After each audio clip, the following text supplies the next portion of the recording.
تو دنیا میں جتنے بھی دھرم پائے جا رہے ہیں وہ کہیں نہ کہیں اپنے ماننے والوں کو نا آنکھیں بند کرنے کا حکم دیتے ہیں، لیکن اسلام کہتا ہے سر اٹھاؤ، آنکھیں کھولو اور دنیا دیکھو۔ افلا ينظرون الى الابل كيف خلقت والى السماء كيف رفعت والى الجبال كيف نصبت والى الارض كيف سطحت۔ یہ قرآن کہہ رہا ہے، یہ واحد دین ہے دنیا کا جو آپ کو اندھ بھکتی سے باہر نکال رہا ہے۔ وہ کہہ رہا ہے یا اولی الالباب، یا اولی الالباب کا خطاب بتا رہا ہے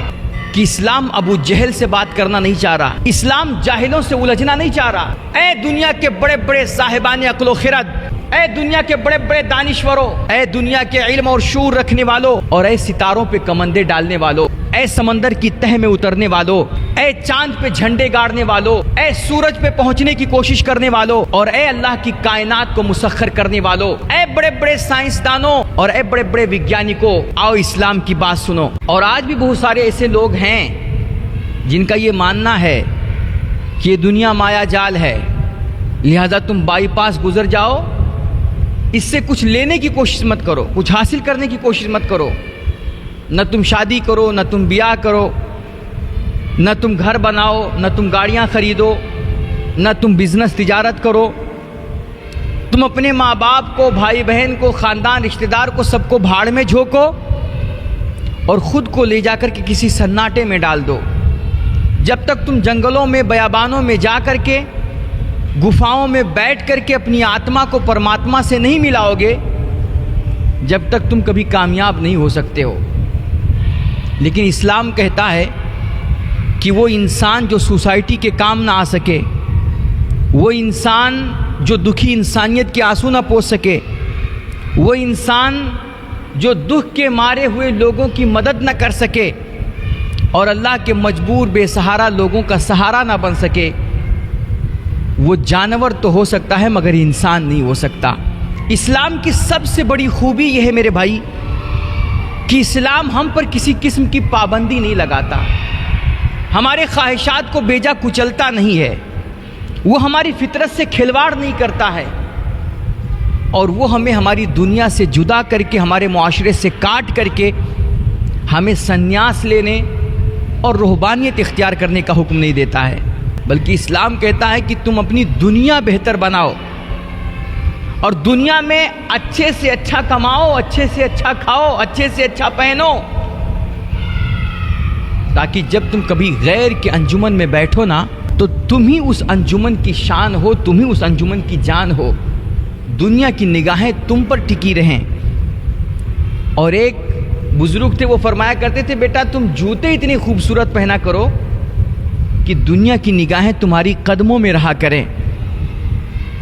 تم اچھی گاڑیوں سے چلو تاکہ جس گلی محلے علاقے سے تمہارا گزر ہو غیروں کی نگاہیں تمہارے راستے کی خاک بن کر کے تڑپتی رہ جائیں۔ یہ ہمارا دین کہتا ہے، یہ ہمارا اسلام ہمیں حکم دیتا ہے۔ ایک صحابی رسول آئے حضور کی بارگاہ میں، وہ جوتے بڑے خوبصورت پہنے ہوئے تھے، تو شاید ان پر کسی نے اعتراض کیا یا ان کا خود من میں سوال آیا کہ اچھے جوتے پہننا، خوبصورت کپڑے پہننا، اچھے گھر بنانا، بہترین کھانا کھانا، یہ شاید دین کے خلاف ہے، تقوی کے خلاف ہے۔ تو انہوں نے سوال کیا یا رسول اللہ، یا کسی دوسرے نے پوچھا کہ یا رسول اللہ انہوں نے تو جوتے بڑے خوبصورت پہنے ہوئے ہیں، اس کے بارے میں آپ کیا فرماتے ہیں؟ تو میرے نبی نے فرمایا ان اللہ جمیل یحب الجمال، کہ یہ خوبصورت جوتے پہننا، اچھے کپڑے پہننا، اچھی گاڑیوں سے چلنا اور اچھے گھر اور مکانات بنانا یہ دینداری کے خلاف نہیں ہے، یہ شریعت کے خلاف نہیں ہے، بلکہ تم اگر خوبصورتی اختیار کرو گے، زینت اختیار کرو گے، مگر جائز طریقے سے ہونا چاہیے، حلال طریقے سے ہونا چاہیے، یہ نہیں کہ آپ کسی کا حق مار کر کے، رشوتیں لے کر کے، غریبوں کا خون چوس کر کے اور دو نمبری اور چیٹنگ بازی کر کے آپ دولتیں اکٹھی کرو اور بلڈنگ کھڑی کرو اور گاڑیاں خریدو اور پھر آپ فرعون بن کر کے زندگی گزارو۔ اس کی تو ہمارے دین میں کوئی گنجائش نہیں ہے، مگر اگر آپ اچھے گھر، اچھے مکانات، اچھے کپڑے، اچھی گاڑیاں اور اچھے کھانے یہ سب جائز طریقے سے حاصل کر رہے ہیں اور زیب و زینت اختیار کر رہے ہیں، تو آپ کا زیب و زینت اختیار کرنا یہ دین کے خلاف نہیں ہے، اسلام ہمارا آپ کو اس سے روکتا نہیں ہے۔ میرے نبی نے فرمایا ان اللہ جمیل یحب الجمال، اللہ خوبصورتیوں کا مالک ہے اور وہ خوبصورتی اور زیب و زینت کو پسند کیا کرتا ہے، لہٰذا میرے صحابی کا قیمتی جوتا پہننا یہ ان کی دینداری کے خلاف نہیں ہے، اسلام کے خلاف نہیں ہے۔ اسلام ہمیں فل اجازت دیتا ہے، اسلام ہمیں بھرپور چھوٹ دیتا ہے، اور اسلام کبھی بھی کسی انسان کی ترقی کے راستے میں اس کے پیر کی زنجیر نہیں بنتا ہے، کیونکہ اسلام ایک فطری دین ہے، اسلام ایک لاجیکل دین ہے، اور یہی وجہ ہے میرے خیال سے آج پوری دنیا میں اسلام جو اتنی تیزی کے ساتھ پھیل رہا ہے، میں مغرب کی بات کر رہا ہوں، یورپ کی سرزمین میں، یورپ کے قلب میں، پہلے کہتے ہیں کہ سال بھر میں امریکہ جیسے ملک میں اگر 10,000 لوگ مسلمان ہوتے تھے تو آج کی ڈیٹ میں یورپ کے قلب کی بات کر رہا ہوں، ایک سال میں 40 ہزار لوگ مسلمان ہو رہے ہیں۔ اور اگر اسلام کی آپ صرف مدت دیکھیے، کمپلیٹ جو شکل ہے اسلام کی، یار ابھی صرف 1,500 سال ہوئے ہیں اس دنیا میں اسلام کو آئے ہوئے، جبکہ اس سے بہت سارے ادیان و مذاہب ہیں جو اپنے آپ کے بڑے پرانے ہونے کا دعویٰ کرتے ہیں، کوئی اپنے آپ کو 2,000 سال پرانا بتا رہا ہے، کوئی 5,000 سال پرانا بتا رہا ہے، لیکن آپ دیکھیے کہ جن مذاہب کو اپنے 5,000 سال پرانے ہونے کا دعویٰ ہے، آپ دنیا میں دیکھیے تو 5 ملکوں میں بھی آج ان کی رسائی نہیں ہے، لیکن اسلام صرف 1,500 سال کے اندر آج دنیا کا سب سے بڑا دوسرے نمبر کا دین بن چکا ہے، اور 8 ارب آبادی میں سے آج دنیا کا ہر چوتھا انسان اسلام کا کلمہ پڑھ رہا ہے، وہ خود کو مسلمان بتا رہا ہے۔ یہ اسلام کی گروتھ ریٹنگ ہے اتنی کم مدت میں، جبکہ آپ عیسائیت وغیرہ کو دیکھیے، یہ 2,000 سال پرانا دھرم ہے، بتاتے ہیں عیسائیت کے پرچار میں اس کی مطلب مدت بھی پرانی ہے، اور اس کی تبلیغ میں، اس کی اشاعت میں اگر آپ دیکھیں تو ہمیشہ بادشاہوں کا ہاتھ رہا ہے، عالمی طاقتوں کا ہاتھ رہا ہے، میڈیائی طاقتوں کا، سیاسی طاقتوں کا، بڑے بڑے لوگوں کا ہاتھ رہا ہے، لیکن اسلام یار یہ تو غربت میں پھیلا ہے، اس کے پیچھے کسی بادشاہ کا ہاتھ نہیں ہے، حکومتوں کا ہاتھ نہیں ہے، بلکہ اس کے خلاف تو ہر زمانے میں، ہر دور میں پروپیگنڈے ہوئے ہیں، اس کو بدنام کرنے کی کوششیں ہوئی ہیں، سازشیں رچی گئی ہیں، چالیں چلی گئی ہیں، مگر ان تمام سازشوں، تمام تر مخالفتوں کے باوجود اسلام دن بدن آج دنیا میں پھیلتا جا رہا ہے اور بڑھتا جا رہا ہے۔ وجہ کیا ہے اس کی؟ وجہ یہ ہے کہ یہ انسانی فطرت سے کھلواڑ نہیں کرتا ہے، یہ انسانی فطرت کا لحاظ کر کے قانون مرتب کرتا ہے، اصول بناتا ہے، اور پھر انہی اصول و ضوابط کے تحت وہ اپنے ماننے والوں کو آزادی کے ساتھ زندگی جینے اور دنیا میں آگے بڑھنے کے مواقع فراہم کرتا ہے۔ آپ دوسرے ادیان و مذاہب کو اگر دیکھیے تو دنیا میں جتنے بھی دھرم پائے جا رہے ہیں وہ کہیں نہ کہیں اپنے ماننے والوں کو نا آنکھیں بند کرنے کا حکم دیتے ہیں، نظروں پہ پٹی ڈالنے کا حکم دیتے ہیں، لیکن اسلام کہتا ہے سر اٹھاؤ، آنکھیں کھولو اور دنیا دیکھو۔ افلا ينظرون الى الابل كيف خلقت والى السماء كيف رفعت والى الجبال كيف نصبت والى الارض كيف سطحت۔ یہ قرآن کہہ رہا ہے کہ آنکھیں بند مت کرو، نظروں پہ پٹی مت باندھو، عقل سے کام لو، اور اللہ کی اس بنائی ہوئی کائنات میں تم غور و فکر کرو۔ افلا يتدبرون القرآن، قرآن میں تدبر کیوں نہیں کر رہے ہو؟ افلا تعقلون، یہ قرآن ہمیں آمادہ کر رہا ہے، ابھار رہا ہے، اور ہمیں سوچنے سمجھنے کے لیے آمادہ کر رہا ہے۔ یہ واحد دین ہے دنیا کا جو آپ کو اندھ بھکتی سے باہر نکال رہا ہے۔ وہ کہہ رہا ہے یا اولی الالباب، یا اولی الالباب کا خطاب بتا رہا ہے کہ اسلام ابو جہل سے بات کرنا نہیں چاہ رہا، اسلام جاہلوں سے الجھنا نہیں چاہ رہا، بلکہ اسلام کہتا ہے اگر کبھی کوئی جاہل تم سے الجھ پڑے، تم سے بحث کرنے لگ جائے اور اسلام کی تعلیمات میں کیڑے نکالنے لگ جائے، چونکہ وہ اندھ بھکت ہے، وہ جھلایا ہوا ہے، وہ خوف زدہ ہے، وہ اسلام کی گروتھ ریٹنگ سے مرعوب ہے، اس لیے وہ اسلام اور مسلمانوں کو گالیاں دے گا، وہ تم سے بحث کرے گا ایکس مسلم کی شکل میں، وہ ٹی وی چینلوں پہ بیٹھ کر کے بکواس کرے گا۔ جب تم سے اس طرح کے جاہلوں سے پالا پڑے تو تم ان کی بکواس مت سنو، ان کی باتوں میں مت پڑو۔ اذا خاطبہم الجاہلون قالوا سلاما، جب جاہل تم سے الجھے تو سلام کر کے آگے بڑھ جاؤ۔ پھر ہم اپنی باتیں کریں گے کس سے؟ تو گویا قرآن کہہ رہا ہے کہ اسلام پڑھے لکھے ہوئے لوگوں کا دین ہے، یہ عقل والوں کا دین ہے۔ اس لیے قرآن کا خطاب ہوتا ہے یا اولی الالباب، اے دنیا کے بڑے بڑے صاحبان عقل و خرد، آؤ میری بات سنو۔ اے دنیا کے بڑے بڑے دانشوروں، آؤ میری بات سنو۔ اے دنیا کے علم اور شعور رکھنے والوں، آؤ میری بات سنو۔ اور اے ستاروں پہ کمندے ڈالنے والوں، اے سمندر کی تہ میں اترنے والوں، اے چاند پہ جھنڈے گاڑنے والوں، اے سورج پہ پہنچنے کی کوشش کرنے والوں، اور اے اللہ کی کائنات کو مسخر کرنے والوں، اے بڑے بڑے سائنسدانوں اور اے بڑے بڑے وگیانکوں، آؤ اسلام کی بات سنو۔ اللہ کی قسم، یہ اللہ کا دین تمہاری ترقی میں، تمہارے عروج میں، تمہارے ستاروں پہ کمندے ڈالنے میں اور تمہارے چاند پہ پہنچنے میں، نئی نئی چیزیں کھوج کر کے ایجاد کرنے میں کبھی بھی تمہارے پیر میں زنجیر نہیں باندھے گا،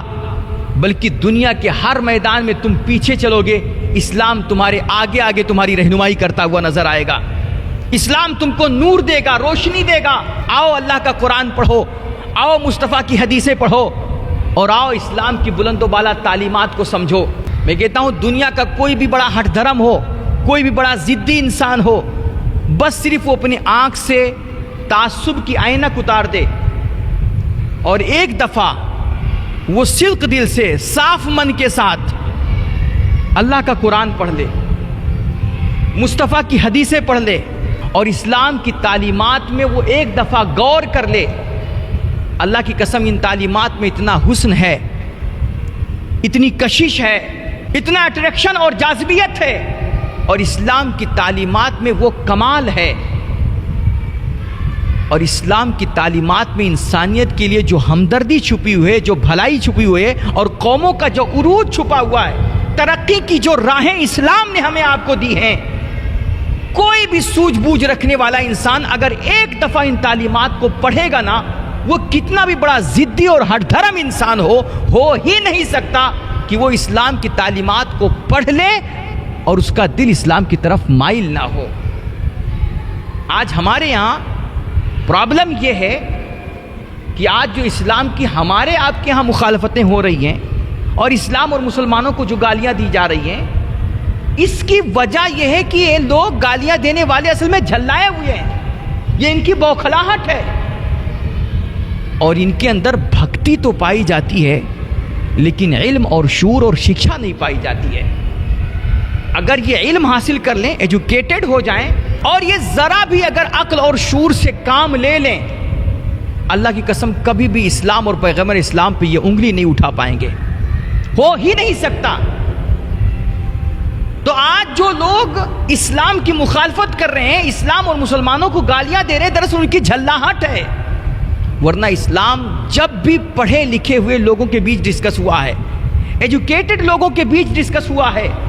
اور اسلام کو جب بھی عقل اور شعور رکھنے والوں کے بیچ پیش کیا گیا ہے نا، اسلام ہمیشہ بڑھتا گیا ہے، اس کا دائرہ پھیلتا چلا گیا ہے، اور اسلام کو ہمیشہ قبول کیا گیا ہے۔ اور یہی وجہ ہے کہ آج ہزار مخالفتوں کے باوجود اسلام پوری دنیا کا سب سے بڑا دوسرا دین بن چکا ہے، اور ایک دن آئے گا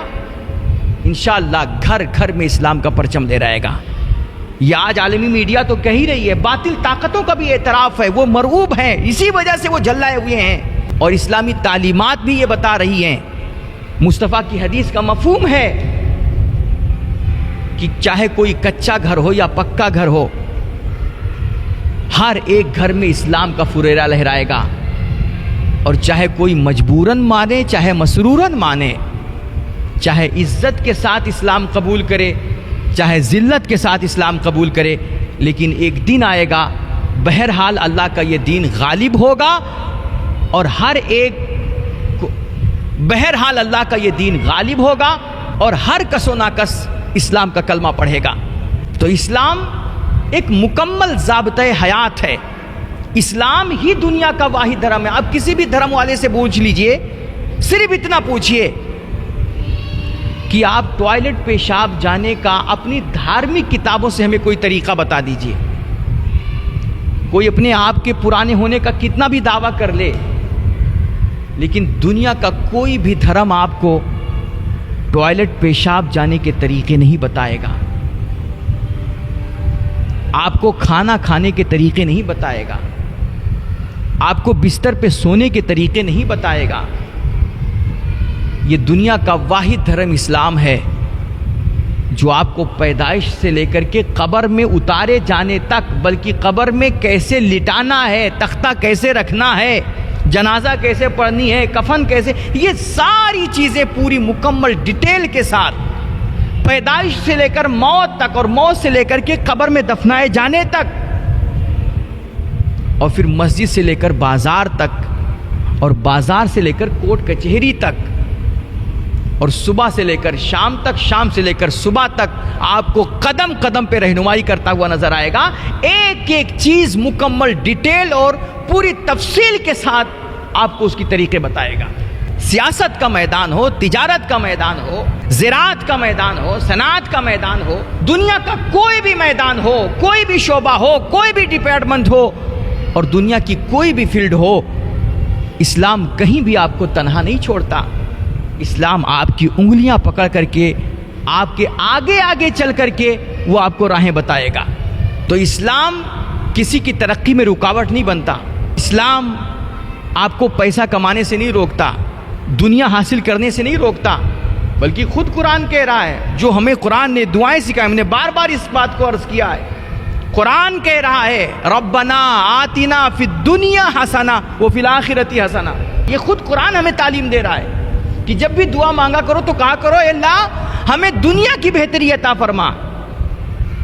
اور دنیا اگر بہتر ہو گئی تو آخرت انشاءاللہ بہتر ہی ہو جائے گی۔ دنیا میں آگے بڑھنے، اچھے گھر بنانے، اچھی گاڑیاں خریدنے، اچھا کھانا کھانے، اور بیوی کو شاپنگ کرانے سے،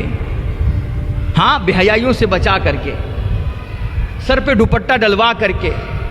حجاب میں رکھ کر کے بیوی کو ہوٹل میں لے جانے سے، اس کو اچھا کھانا کھلانے سے اسلام آپ کو نہیں روکتا ہے۔ دنیا خوب کماؤ، لیکن ہاں ایک بات کا خیال رکھو کہ دنیا کے چکر میں اپنی آخرت کو نہ بھول جاؤ۔ پیسہ خوب کماؤ، لیکن پیسہ حرام کا مت کماؤ، دو نمبری کا مت کماؤ، کسی کو دھوکہ دے کر کے مت کماؤ، اور کسی کا حق مار کر کے مت کماؤ۔ پیسہ حلال اور جائز طریقے سے کماؤ، اور جب پیسے تمہارے پاس آ جائیں، تمہاری اپنی ضرورتیں پوری ہو جائیں، تو پھر ان کو صرف بینک میں رکھ کر کے سڑاؤ مت، بلکہ جو پیسہ تمہارے پاس ہے اس میں سے کچھ اللہ کے غریب لاچار بندوں کو بھی دے دو، ان پہ بھی خرچ کرو، ان کی بھی ضروریات کا خیال رکھو۔ سماج کے جو دبے کچلے پچھڑے ہوئے لوگ ہیں ان کے دوا پانی علاج کا انتظام کروا دو، یہ ہمارا دین کہہ رہا ہے بھائی۔ اور اس طرح جب اپنی دنیا آپ بہتر کرو گے تو ظاہر سی بات ہے اس دنیا کی بہتری سے آپ کی آخرت بھی بہتر ہو جائے گی۔ ورنہ اگر اسلام دنیا کمانے سے روکتا، پیسہ کمانے سے روکتا، تو پھر زکوٰۃ کا حکم کیوں دیتا، فطرے کا حکم کیوں دیتا، خیرات اور فی سبیل اللہ خرچ کرنے کا حکم کیوں دیتا؟ اور میں کہتا ہوں اسلام کے 5 بنیادی ارکان ہیں، ایک تو کلمہ طیبہ ہے، اور اس کے علاوہ ایک نماز ہے اور روزہ۔ اس کے علاوہ جو 2 ارکان ہیں نا میرے بھائی، وہ خالص پیسوں پہ ڈیپینڈ ہیں۔ جب تک تمہارے پاس پیسہ نہیں ہوگا، دولت نہیں ہوگی، یار آپ کبھی نہ زکوٰۃ دے پاؤ گے اور نہ کبھی حج کر پاؤ گے۔ یہ 2 ارکان خالص پیسوں پر منحصر ہیں۔ اس لیے اگر یہ سعادت اسلام کے 5 بنیادی ارکان پہ مکمل طور پہ عمل کرنا چاہتے ہو تو آپ کو دنیا کمانا پڑے گا، آپ کو پیسہ جمع کرنا پڑے گا،